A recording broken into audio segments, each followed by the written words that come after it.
Oke, selamat bertemu lagi bersama saya anak-anakku sekalian. Pada kesempatan kali ini kita akan belajar tentang tekanan pada zat padat. Nah, apa itu tekanan pada zat padat? Ada yang sudah tahu belum? Oke, kita lihat, gambar ini ya. Ini ada yang tahu nggak gambar apa? Ya betul, ini adalah air air panas, ini air panas ya yang, dia keluar dari perut bumi, dia keluar tersembur. Ada yang tahu ini disebut apa sih? Ya, kalau tidak tahu ini yang disebut dengan geyser. Nah, akibat dari panas, yang berada di dalam, sehingga dia menekan ke permukaan sehingga dia dapat keluar, si airnya itu dia keluar, menyembur keluar. Ini diakibatkan oleh apa? Diakibatkan oleh tekanan. Nah, yang akan kita pelajari di sini, yaitu tentang tekanan. Apa itu tekanan? Apa aja yang dipelajari di tekanan? Nah, ternyata tekanan di sini ada tekanan ya. Tekanan itu dibedakan menjadi 3. Ada tekanan pada zat padat, tekanan pada zat cair, dan tekanan pada zat gas. Oke, untuk pertemuan kali ini yang akan kita pelajari adalah tekanan pada zat padat. Nah, kalau tekanan pada zat padat, yang dipelajarinya apa aja? Oke, lanjut ya. Nah, di sini tekanan pada zat padat. Kita dapat lihatnya di sini. Di sini ada beban yang digantungkan di sini, yang ditaruh ya, yang disimpan di sini di atas sebuah paku, tapi bawahnya itu dia rata seperti ini ya. Ini rata. Nah, ini bebannya itu sama, eee, besar gayanya itu sama, yaitu 100 newton. Tapi kalau yang ini paku A, terus paku B itu dia lebih runcing.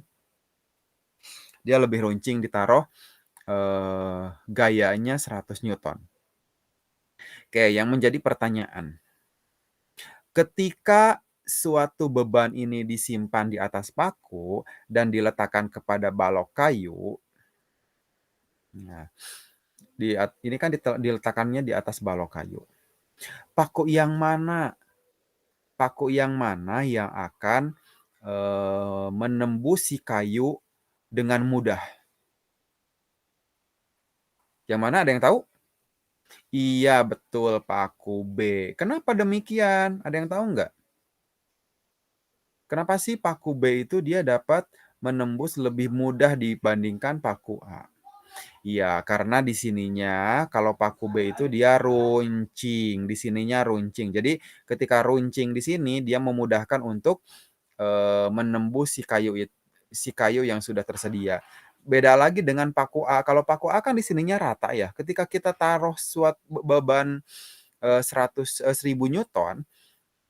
Nah, dia susah untuk menembus si kayu. Karena apa? Karena di sini luas penampangnya gede. Kalau ini luas penampangnya kan kecil ya, runcing. Jadi makin kecil, luas penampang ataupun yang paling ininya kan luas penampang ya disebutnya. Semakin kecil luas penampang, maka semakin mudah, si paku tersebut untuk menembus kayu. Jadi tekanan pada zat padat itu apa? Nah, tekanan pada zat padat itu dipengaruhi oleh apa?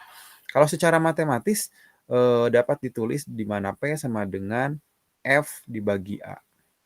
Jadi P itu tekanan ya. Tekanan itu dia berbanding lurus dengan gaya. Makin gede gayanya, ya makin gede juga tekanannya.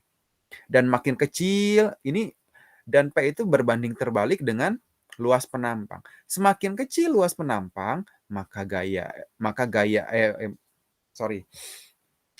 kecil luas penampang, maka tekanan yang dihasilkan semakin besar.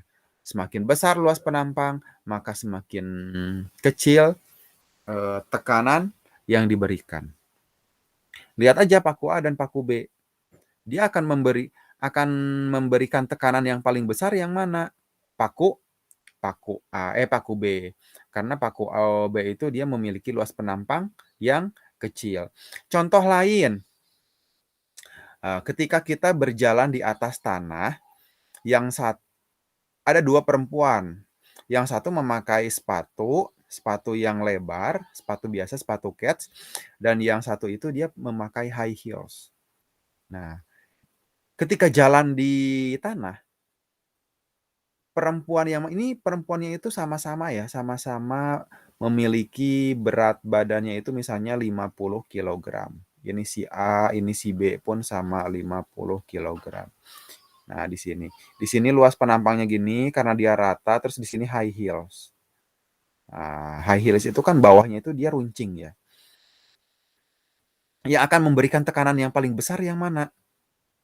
Iya, yang B, yang memakai high heels. Kalau yang memakai high heels berarti kenapa dia memberikan tekanan yang paling gede? Karena dia menggunakan sepatu yang runcing. Seperti itu, dia akan mendapatkan tekanan paling besar. Jadi semakin kecil luas penampang, maka semakin besar tekanan yang diberikan. Nah, di sini tekanan pada zat padat, penyebabnya penyebaran gaya. Penyebaran gaya sama dengan tekanan. Jadi tekanan, bentar ya. Nah, tekanan itu ada beberapa gaya di suatu daerah. Gaya persatuan luas. Nah, ini secara matematis ya, tekanan itu P. Nah, di sini P sama dengan gaya dibagi luas penampang. Nah, di sini P sama dengan F dibagi A. Nah, ini nih. Ini untuk rumus atau formula tekanan pada zat padat.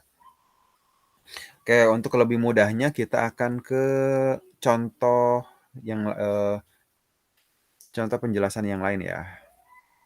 Nah, di sini gaya ataupun berat W, terus satuan luas bidang tekanan itu A. Nah, jadi besarnya tekanan itu adalah gaya atau satuannya itu Newton, dibagi dengan A. A itu adalah luas bidang tekanan, satuannya meter persegi. Jadi harus meter persegi ya. Nah, ini secara matematis ini. P sama dengan F dibagi A. Nah ini yang pertama, luas bidangnya seperti ini, kecil. Ini ke sini makin gede. Nah, ini makin gede. Nah, maka tekanan yang akan dihasilkan yang paling gede yang mana? Nah, ini yang paling gede. Ini yang pertama, ini yang kedua, ini yang ketiga. Pokoknya semakin besar luas penampang, maka semakin kecil gayanya. Semakin kecil tekanannya, sorry ya. Semakin besar luas penampang, maka semakin kecil tekanannya. Semakin kecil luas penampang, maka tekanan yang akan dihasilkan semakin besar. Nah, di sini ada contoh soal. Contoh soalnya itu, nah, di sini ada berat baloknya itu 2000 Newton. Nah, berarti F ya. F sama dengan 2000 Newton, yang satuannya Newton berarti di sini disebut F-nya. Terus di sini ada luas penampangnya. Luas penampangnya itu 80 cm kali 1 meter. Ingat kalau rumus luas itu A sama dengan panjang kali lebar. Sorry, saya ganti dulu pennya warna merah. A sama dengan panjang kali lebar. Ini untuk mencari luas ya. Di sini 80 cm. 80 cm itu berapa meter? 0,8. Berarti di sini 0,8 dikali 1 sama dengan 0,8 meter persegi. Nah, di sini kita cari aja rumusnya apa? P sama dengan F dibagi A. Di sini kenapa ada tulisan W? W itu adalah gaya berat ya. Gaya berat. Karena di sini berat. Tapi berat dengan gaya sama, satuannya Newton. Jadi itu tidak dipermasalahkan. P sama dengan F dibagi A. Tadi F-nya berapa? 2. Di sini 2000 ya, sorry. 2000 Newton. Dibagi 0,8.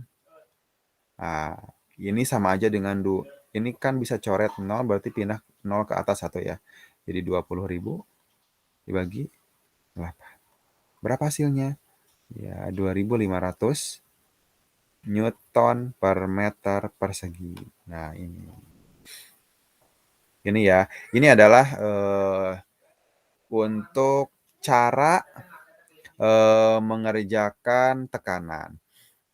Bisa aja ya yang ditanyanya itu, kan rumus awalnya itu P sama dengan F dibagi A. Bisa aja yang ditanyanya itu F, bisa aja yang ditanyanya itu A, jadi kita harus tahu, kan rumusnya sama aja. Nah, ini sama aja kan ini bisa kali ke sini ya.